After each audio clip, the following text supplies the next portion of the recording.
Hi, everyone. This is Sarah Russell, and today I'm actually really excited to be recording a video specifically on a topic that was brought to me by someone who is on my mentoring email list. And she specifically said that her struggle right now is um, she's just giving out free advice, and she somehow can't bring herself to get to the point of booking paying clients. So she said, can you maybe consider recording a video where you talk about how you go from giving free advice to booking paying clients. And so I'm going to be talking about the difference between these two models and kind of what could be keeping you stuck in the giving free advice piece.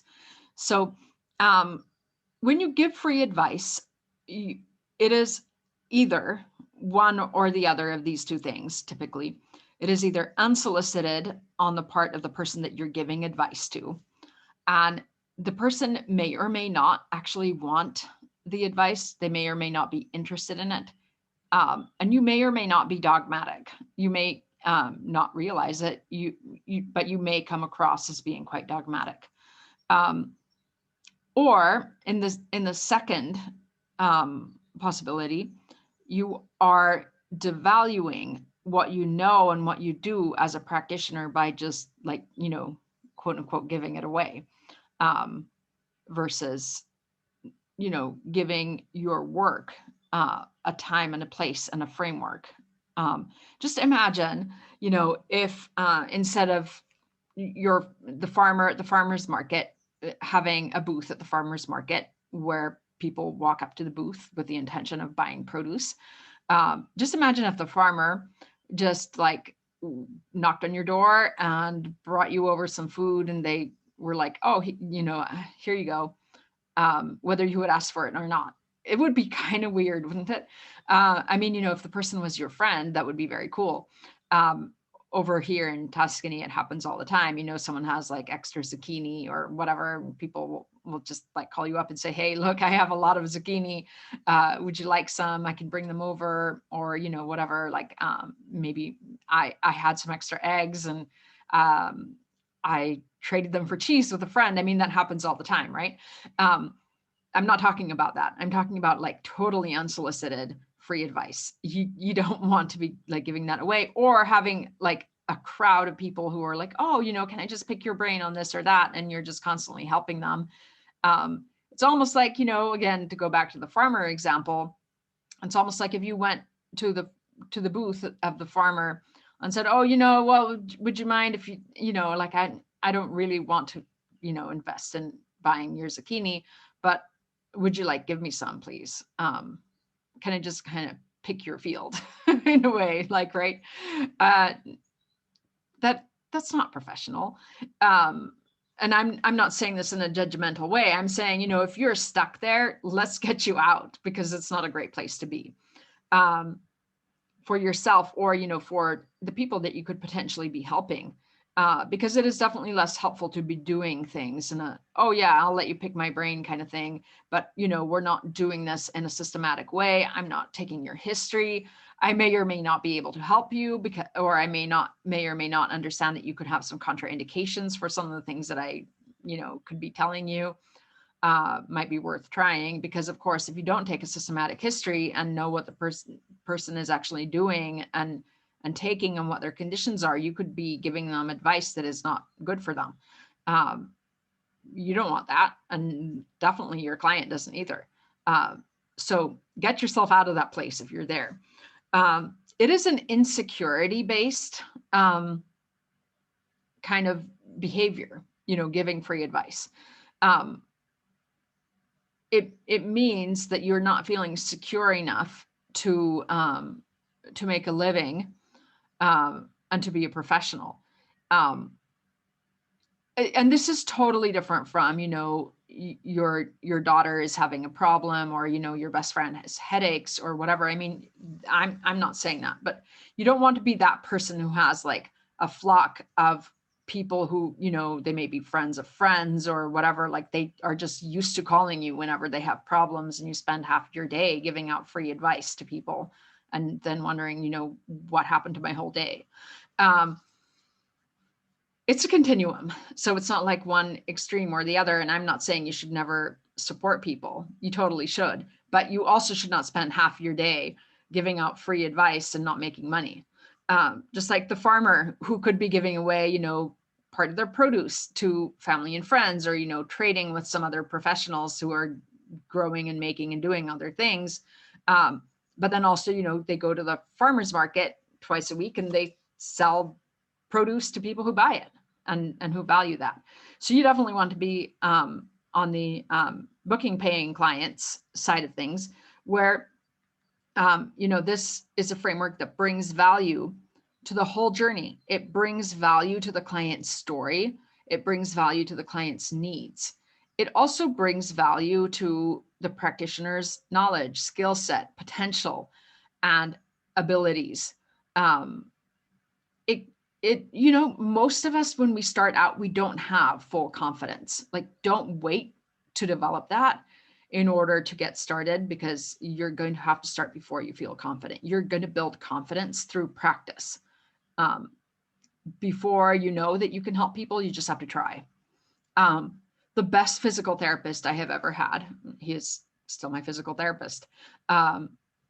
He, the first time I met him, he said, "Oh, I have no idea if I'll be able to help you. I've never worked with someone with your diagnosis before. But if you feel like you want to give it a shot, let's try and let's see how it goes." He was so honest. He also did not say, "Oh, I don't know if I can help you, so I'm going to work with you for free." I paid him. And we just gave it a go. And I got a lot better. And he actually found out that he really enjoyed working with a specific set of conditions that my diagnosis is part of. And he became really, really good at it. So it helped me grow. It helped him grow. And he was and still is incredibly professional. So that is definitely a standard that we can hold ourselves to. So remember, when you start out, you're a fresh practitioner, or someone comes to you for the first time with a specific diagnosis and asks you, "Can you help me?" If you don't know someone else that you can refer them out to, and you do your best to find a person who is trained and experienced in that particular condition, and you can't find them, and you're interested and you want to help that person, you may not feel confident, but you can tell people with integrity, "Look, I've never done this before," or, "I'm brand new at this," or, "This is the first time that I'm working with someone with your diagnosis, but I'm going to give it my best shot." There is also a time and a place for referring people out. If my physical therapist had known someone right in town, or within a reasonable distance, who was experienced and specialized in my condition, he would have said, "Oh, go to so-and-so, this is what they do." There was no other physical therapist anywhere near me when I first went to this guy. And I actually really lucked out, because I ended up, working with someone who really has helped me a lot. So again, just because you don't have confidence or experience in a specific condition, or you're brand new at in your field, does not mean that you can't become really good. And this is what stops a lot of people and keeps them in the "I'm just giving free advice because someday I'm going to feel confident" realm. That is not how you become a professional. You become a professional by talking with integrity with prospective clients about being brand new, about, with that condition, or, within your field. And you just start from where you are. You get mentoring. If you need mentoring, you join a case study group. If you need to join a case study group, so that you get experienced perspectives from other colleagues who have been there and done that. You get feedback from people who can keep you growing and keep you learning new things and supporting your clients in the best possible way.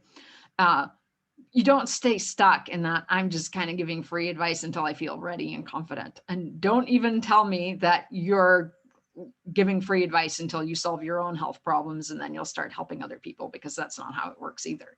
I think that is a call for a different, that is a topic for a different video. When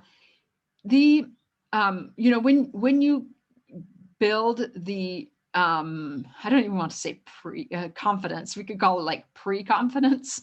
Uh, but when you have a framework that allows you to book paying clients, when you give yourself permission to start booking paying clients from a place of authenticity and integrity, you do not have to pretend that you know things that you don't. I highly actually don't recommend that.